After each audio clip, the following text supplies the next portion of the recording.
The air hung heavy, thick with the scent of damp earth and decaying leaves. Spanish moss swayed from ancient cypress trees, their branches gnarled fingers reaching towards the crumbling facade of the inn. The Black Bayou Inn. Its name whispered on the wind, a chilling portent of secrets buried beneath layers of time. Built in the early 1800s, the inn stood as a solitary sentinel on the outskirts of New Orleans. Its once vibrant walls were now faded and peeling, the ornate iron balconies rusted with neglect. Shadows clung to the building, deepening as the sun dipped below the horizon, casting long, eerie fingers across the overgrown gardens. The inn's windows, like vacant eyes, stared out blankly. Their glass panes, clouded with age, reflected the dying light in distorted spectral shapes. A chill wind rustled the cypress trees, their branches groaning under the weight of unseen burdens. It was a place where the veil between the living and the dead felt thin, a place where the past refused to stay buried. Inside, the inn was a labyrinth of dimly lit corridors and musty rooms.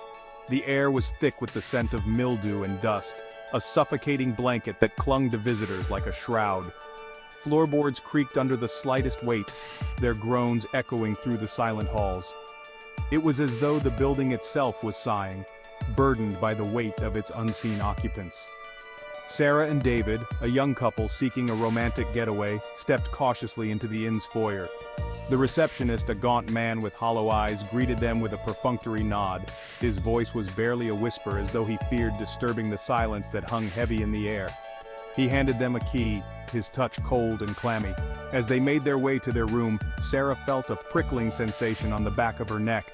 It was a feeling of being watched, scrutinized by unseen eyes. The portraits lining the walls seemed to follow them with their faded gazes, their expressions shifting between amusement and malice. The whispers started then, faint at first, like the rustle of silk against stone.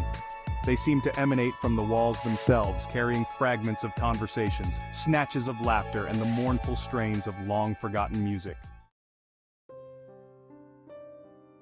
Their room, at the end of a long winding corridor, was a somber chamber with heavy velvet curtains and a four-poster bed shrouded in a thick, dusty canopy. The air was heavy with the scent of lavender and decay, a cloying perfume that tickled their nostrils. As Sarah unpacked, she noticed a chill despite the summer heat. It seemed to emanate from the fireplace, its blackened hearth cold to the touch. Later that night, as a storm raged outside, Sarah awoke to a cold hand on her arm. She gasped, her heart pounding against her ribs. In the dim glow of the bedside lamp, she saw a figure standing at the foot of the bed. It was a woman, her form shimmering and translucent, her features obscured by the shadows. Terror gripped Sarah, her breath catching in her throat. The woman's eyes, two pools of ethereal light, seemed to pierce through her, filled with a sorrow that transcended the boundaries of life and death. The spectral figure reached out a hand, its touch sending a wave of icy cold through Sarah's body. Then, as quickly as it appeared, the apparition vanished, leaving behind a lingering chill and the faint scent of jasmine. The following morning, Sarah hesitated to tell David about the ghostly encounter. She feared his disbelief, the possibility that he would dismiss her experience as a figment of her imagination. Yet, the memory of the apparition, the icy touch, and the piercing sorrow in its eyes, felt too real to ignore. As they sat in the inn's gloomy dining room, Sarah finally confided in David. To her surprise, he didn't scoff or dismiss her fears. Instead, he listened intently, his brow furrowed with concern.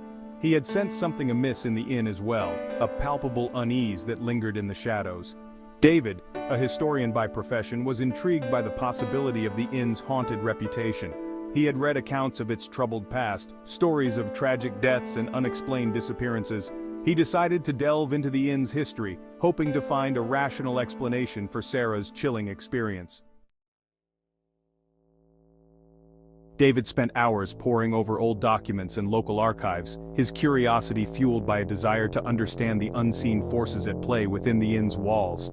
In a dusty corner of the local library, he stumbled upon a leather-bound journal, its pages brittle with age.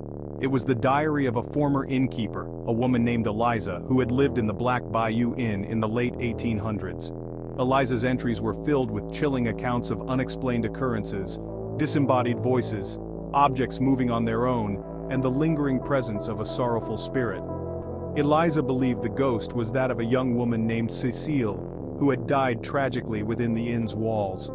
Eliza's writings hinted at Cecile's unrequited love for a man who had betrayed her, leading to her untimely demise. The journal ended abruptly, leaving David with more questions than answers. He felt a growing sense of unease, a recognition that the inn's history was intertwined with a deep sorrow that refused to be silenced. Driven by a mix of curiosity and a growing sense of responsibility towards Sarah, David continued his investigation. He discovered that Cecile had been a talented artist, her paintings capturing the beauty of the Louisiana bayou. Local legend whispered that she had poured her heart and soul into her art, her paintings reflecting her deep passion and her unfulfilled longing for love. David learned that Cecile's lover, a charming but deceitful man, had abandoned her for a wealthy heiress. Heartbroken and betrayed, Cecile had taken her own life within the inn's walls, her spirit forever bound to the place of her despair. David realized that Cecile's ghost was not seeking to harm Sarah. Instead, her presence was a manifestation of her unrequited love and her longing for solace. The icy touch, the sorrowful eyes, were all expressions of her pain, her desperate attempt to connect with the living and find some measure of peace. As night fell, David shared his findings with Sarah. They sat together in their room, the storm outside mirroring the turmoil within their hearts. Sarah felt a surge of empathy for Cecile, her fear replaced by a profound sadness. She understood the ghost's need to communicate, to express the pain that had lingered for over a century. As they prepared for bed, the whispers returned, louder this time, swirling around them like the wind whipping through the cypress trees. The temperature plummeted, the air growing heavy with the scent of jasmine, Cecile's favorite perfume. Suddenly the lights flickered and died, plunging the room into darkness. Then, the ghostly apparition reappeared, standing at the foot of the bed, her form more distinct, her features etched with sorrow. She reached out a hand, her touch no longer icy but filled with a desperate longing. Sarah, overcoming her fear, reached out to meet the ghost's touch. In that moment, she felt an overwhelming wave of sadness, a shared grief that transcended the boundaries of life and death. Sarah, her heart filled with compassion, spoke to Cecile's ghost. She acknowledged her pain, her betrayal, and her unfulfilled love. She spoke of the beauty she had captured in her art, the enduring legacy of her talent. As Sarah spoke, she sensed a shift in the atmosphere, a lessening of the oppressive weight that had hung over the inn. David, witnessing this extraordinary exchange, felt a profound sense of awe. He realized that Sarah, through her empathy and understanding, had bridged the gap between the living and the dead. She had offered solace to a tormented soul, a glimmer of hope in the face of enduring despair. As dawn approached, the whispers faded, replaced by an eerie silence. The air felt lighter, the oppressive weight lifted. The storm outside subsided, leaving behind a sky washed clean by the rain. Sarah and David knew that something profound had shifted within the inn's walls, a reconciliation between the past and the present. In the morning, Sarah and David, guided by Eliza's journal, decided to perform a cleansing ritual. They gathered wildflowers from the overgrown gardens, their vibrant colors a stark contrast to the inn's somber atmosphere.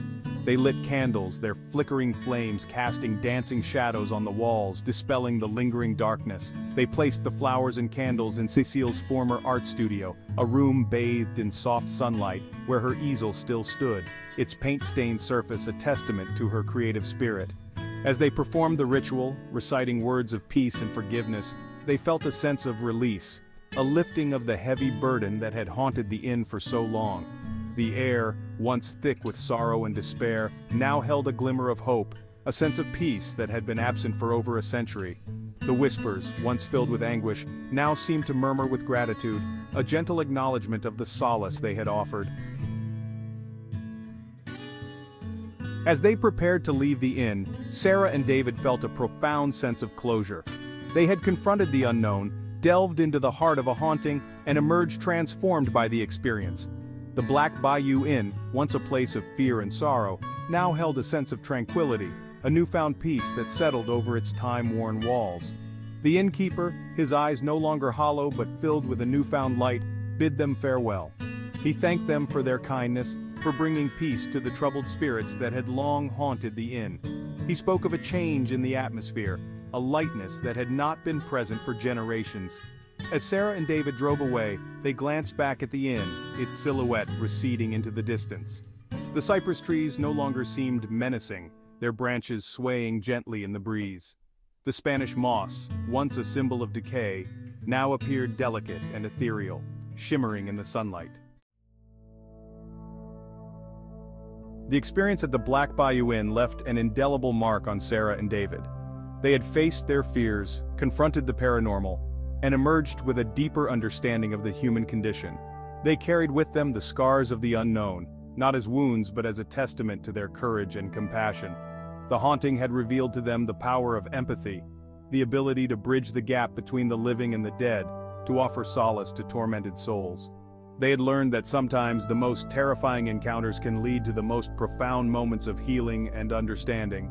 As they journeyed back into the world, they carried with them the silent echoes of the inn, the whispers of the past, a reminder that the veil between the seen and unseen is often thin, and that sometimes the most unsettling experiences can lead to the most profound moments of grace.